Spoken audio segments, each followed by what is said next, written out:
বান্দা যা কিছু করবে আল্লাহকে স্মরণ করে, যদি বান্দা কোন একটা কাজ করে আল্লাহর নাম নিয়ে করে, ওই বান্দার প্রত্যেকটা কাজ আমার আল্লাহর কোরআন অনুযায়ী জিকির হিসাবে আল্লাহর কাছে পরাগণিত হয়।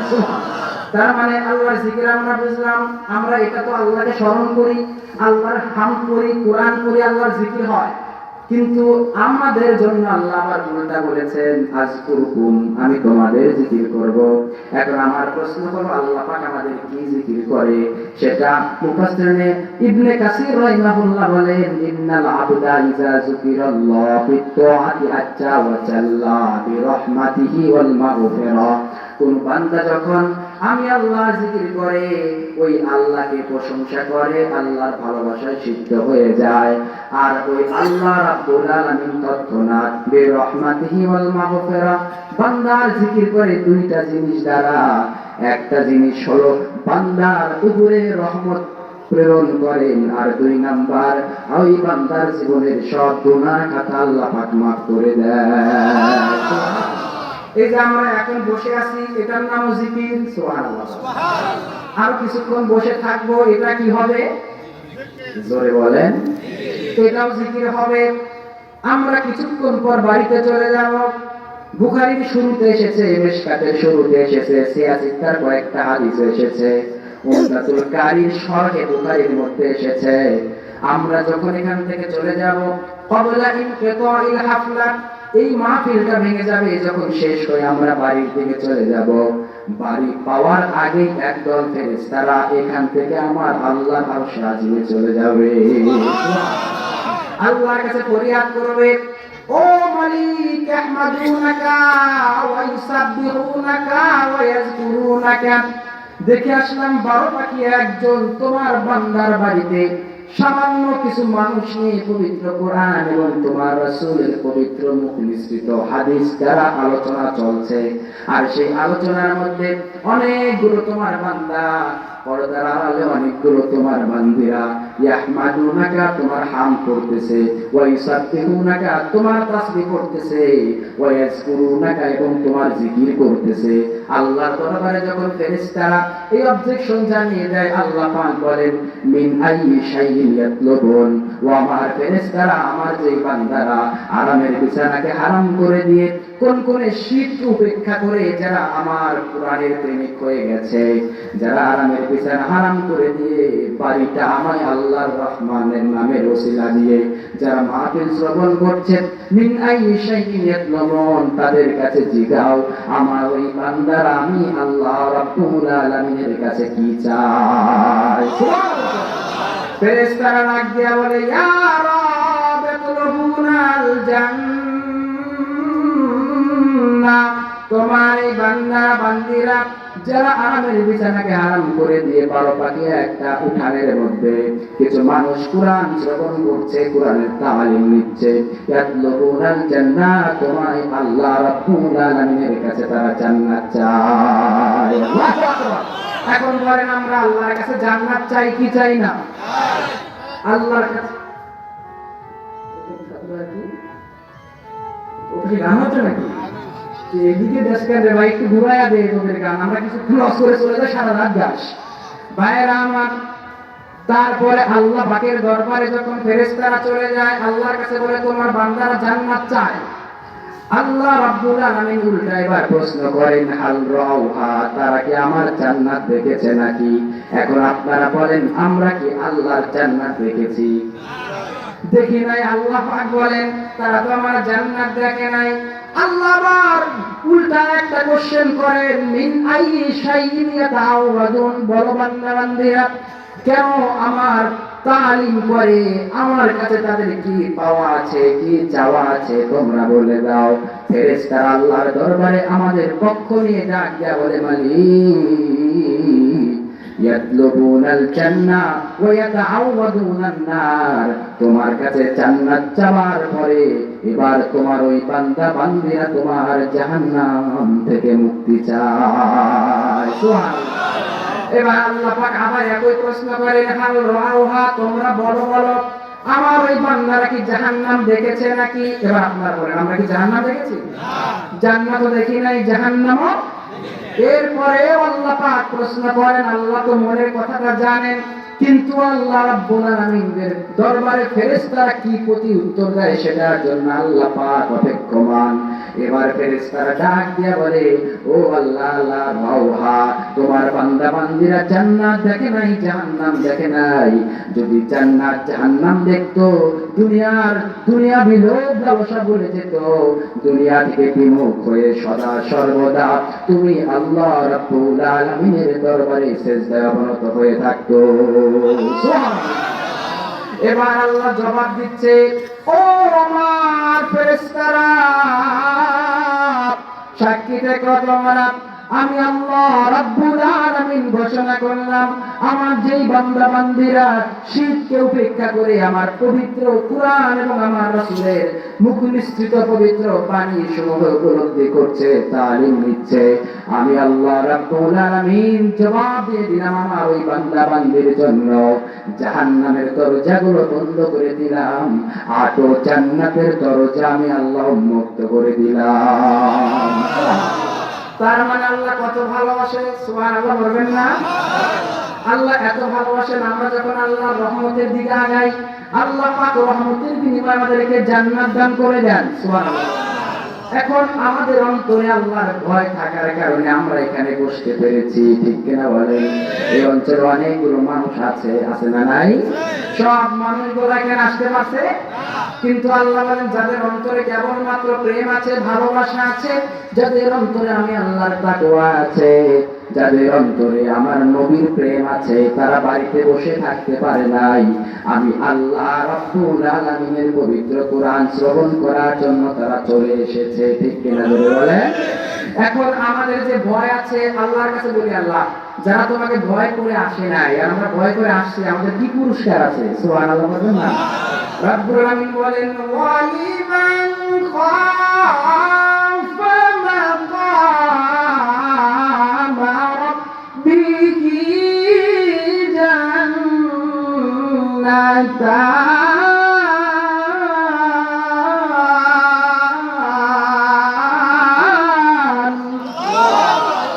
আল্লাহ পাক বলেন, আমি যেই বান্দা বান্দিরা আমাকে ভয় করে অন্তরের মধ্যে তাকওয়া রেখে আমার কাছে এসেছে, মনে রেখো এই বান্দারা যেহেতু ভয় করে ফেলেছে, আমি আল্লাহ পাক ঘোষণা করলাম, ভয় করার কারণে প্রত্যেক বান্দাকে দুইটা জান্নাতের মাকাম আমি আল্লাহ দান করব।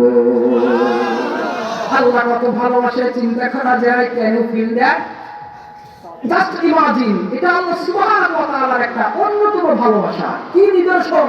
নাই কোনো জায়গা জমির সম্পর্ক, নাই কোনো রক্তের সম্পর্ক, নাই কোনো প্রকার আমাদের আত্মীয়তার সম্পর্ক, তবু আল্লাহ আমাদেরকে ভালোবাসে। কেন বাসে?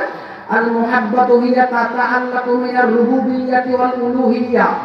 আল্লাহর বান্দা আমরা, আর মালিক হলেন আমাদের রব, আমরা হলাম তার গোলাম। এই যে আল্লাহ পাক বিনা স্বার্থে আমরা যদি জীবনে কোনো ইবাদত নাও করি, আল্লাহর কোনো লস হবে না। সারা জীবন যদি ইবাদত করে জান্নাতি হও, আমার আল্লাহর কোনো লাভ হবে?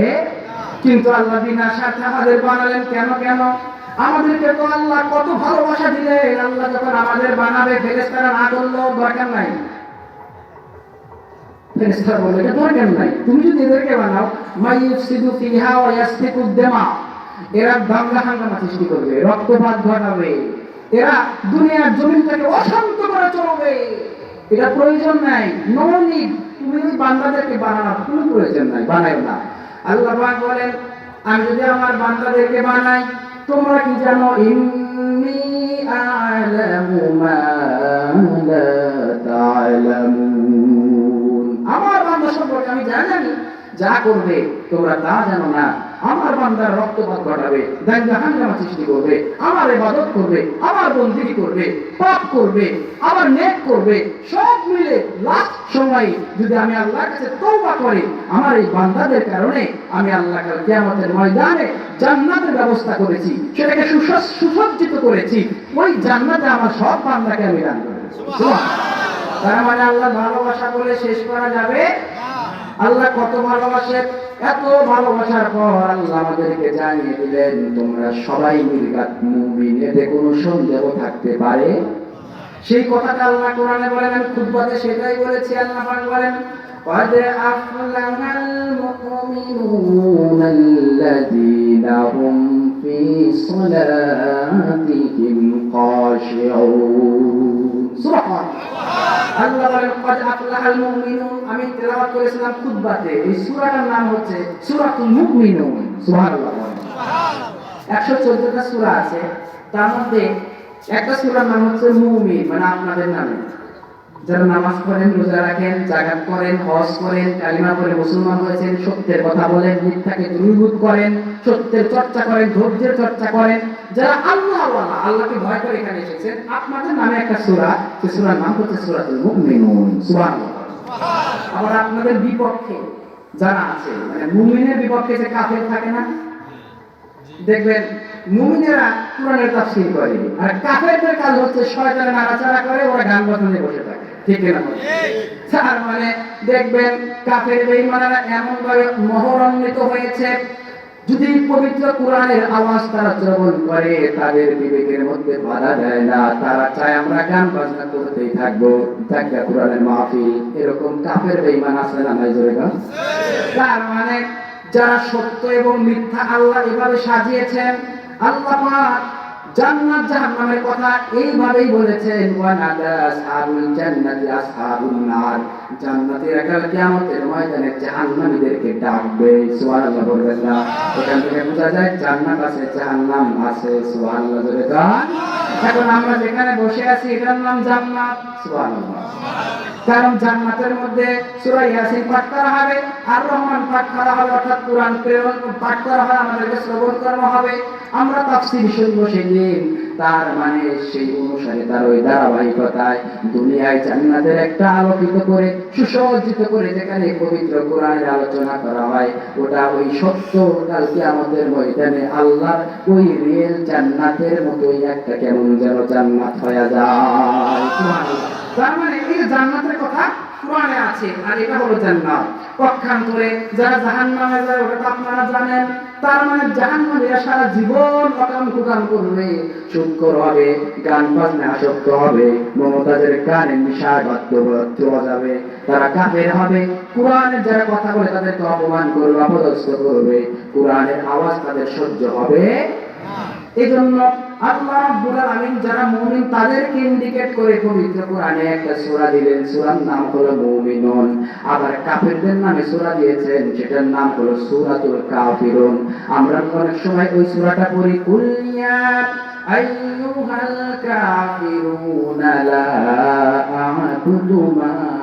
তা'বুদুন সুবহানাল্লাহ তার মানে মুমিনদের নামে সূরা আবার কাফিরদের নামে সূরা আছে না নাই আবার আল্লাহ মুনাফিকের নামে সূরা বলেছেন ইজা জাআকাল মুনাফিকুন মুনাফিকের নামে সূরা আছে চিন্তা করা যায় হাতির নামে সূরা আছে মাকড়সার নামে সূরা আছে মৌমাছির নামে সূরা আছে সবচেয়ে বড় প্রাণী হাতি এটার নামে সূরা আছে উপকারী প্রাণী গরু এটার নামে সূরা আছে 114টা সূরা 114টা নাম আছে আল্লাহ পাক এখানে যে সূরা আমরা যেটা তেলাওয়াত করেছি যেটা মোটামুটি একটা তাফসীর আজকে আমরা শুনবো ভাঙাচুরে ভাবে সেটা হচ্ছে সূরাতুল মুমিনুন সুবহানাল্লাহ তার মানে আল্লাহ সর্বপ্রথম এই সূরাটা দিবেন আপনারা যারা বসে আছেন আপনাদের জন্য আল্লাহ বলেন قد أفلح المؤمنون সব মুমিনরা হলো সফল অর্থাৎ ঈমান এনেছে যারা সফল হয়েছে তারা আল্লাহকে বিশ্বাস করেছে যারা জান্নাতি হবে তারা সুবহানাল্লাহ আল্লাহর প্রতি ঈমান এনেছে যারা মুত্তাকি হয়েছে তারা এখন আমার প্রশ্ন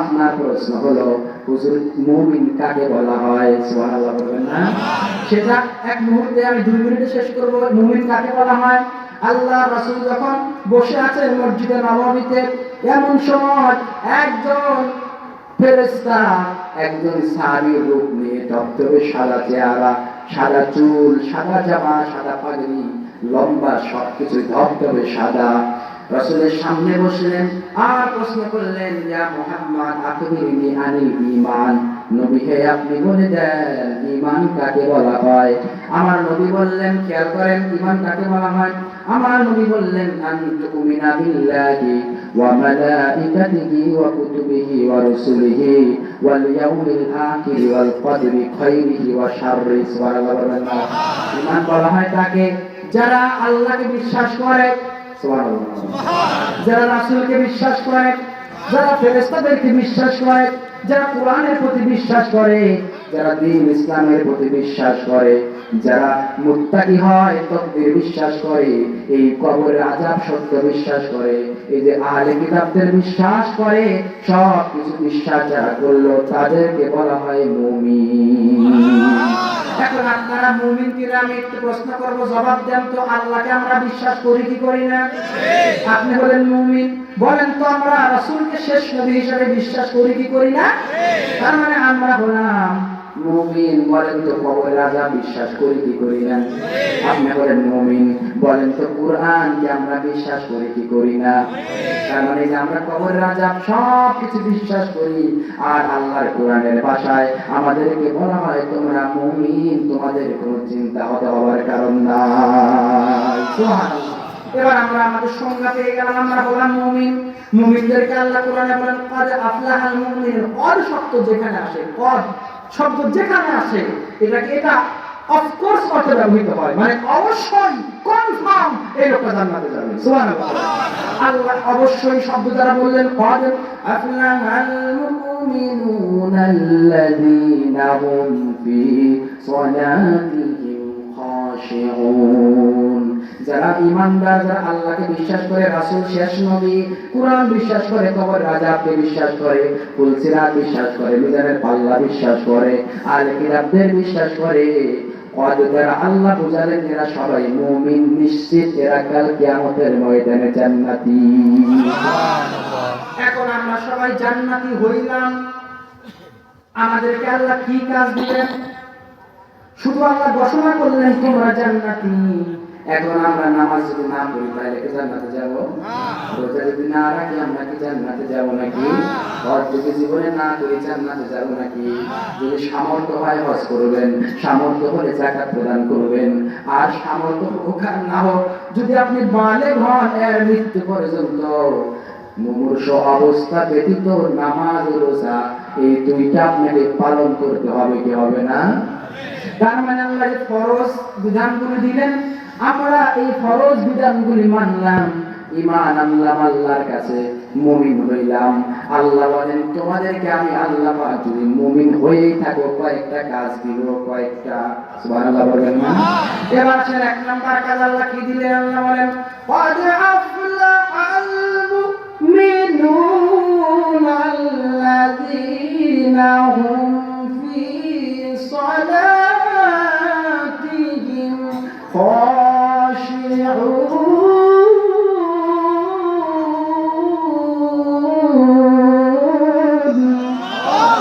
আরেকটু জোরে গান। পিছনের বাইরা দিয়ে সবাইকে হাত তুলে বলেন লিল্লাহি তাকবীর। আরেকটু জোরে গান লিল্লাহি তাকবীর। বাস হয়েছে।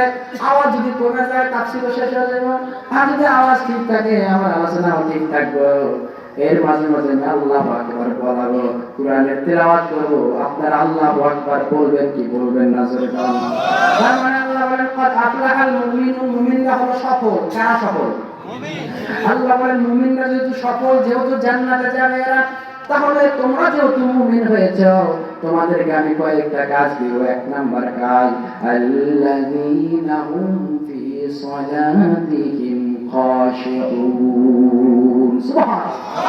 আল্লাহ বলেন মুমিনদের এক নাম্বার কাজ হলো তারা নামাজি হবে। কি হবে? নামাজের কথা আমি এখনই বলবো না, একটু পরে বলবো, কারণ নামাজের কথা বললেই মানুষের মাঝে কেমন যেন শুরু হয়। আমরা শুধু ওয়াজ শুনতে পাকা পড়তো, হুজুর আলোচনা ভালো লাগতেছে মধু, কিন্তু আপনি আরেকটা আলোচনা করেন। আমি গত 3-4 দিন আগে, গত 9 তারিখে গেছিলাম হলো পয়লা ছয়, আপনারা চিনবেন না, আমার চৌহানির মধ্যে এটা চর পড়ছে, পয়লা ছয় আলোচনা করতেছি 1 ঘন্টা শেষ। আমি বলছি তোমার বক্তা নিয়ে আসেন সামনে থেকে, আপনাদের আমাদের হুজুর আরেকটা গান কমিটি দেবেন, আমার 20 মিনিট গান, 20 মিনিট কইছি, লোকের আমার আরেকটা গান, আরেকটা কইছি কি আছে আর 15 মিনিট কমিটিতে বসে শেষ করে দিয়ে গেল। প্রধান বক্তা চা খাইতেছে, আপনি আরেকটু গান গেছে 2 ঘন্টা 10 মিনিট, 2 ঘন্টা 10 মিনিট কইরা চলে আইছি। এখন আমি তাদেরকে একটা কথা দিয়ে আসি, আপনারা বলেন এখন 2 ঘন্টা 10 মিনিট আমি আলোচনা করলাম, যদি কালকে ফজরের নামাজে মুসল্লি বৃদ্ধি হয়, বুঝবো আমার 2 ঘন্টা 10 মিনিট আল্লাহর কাছে কবুল হয়েছে। এখন আপনারা বলেন ফজরের নামাজে কালকে আসেন না নাই? কারা কারা? অনেকে হাত তুলে নাই, কারণ কি জানেননি? হাত তুলে বিপদে পড়ুন না, আমি কিন্তু বলিনি হাত তুলে না, আমি বেশি কারা কারা আপনারা হাত তুলছেন, আমি বেশি হাত তুলেন। কিন্তু যারা নির্ঘাত হাত তুলছে তার কাছে একজন কামাই দেবে না, কিন্তু শয়তান এদেরকে পাকড়াও না করে একজন কামাই দেবে। কারণ আমি উঠাই নেই হাত, আপনাকে জোর করে উঠাই নেই, নিজে নিজে তুলে ফেলছেন, ঠিক না? এখন আপনারা আবার কোন ফজরের নামাজ পড়বেন না, পড়বেন না? জোরে গান। তাইলে আজকের ওয়াজটা কাজে লাগিয়া যাইবো, যদি পরে ওয়াজকে কাজে লাগবে আল্লাহ দরবারে পৌঁছে যাবে ইনশাআল্লাহ। ভাই আমার মুমিন হলো আমরা হলাম জান্নাতি, আমরা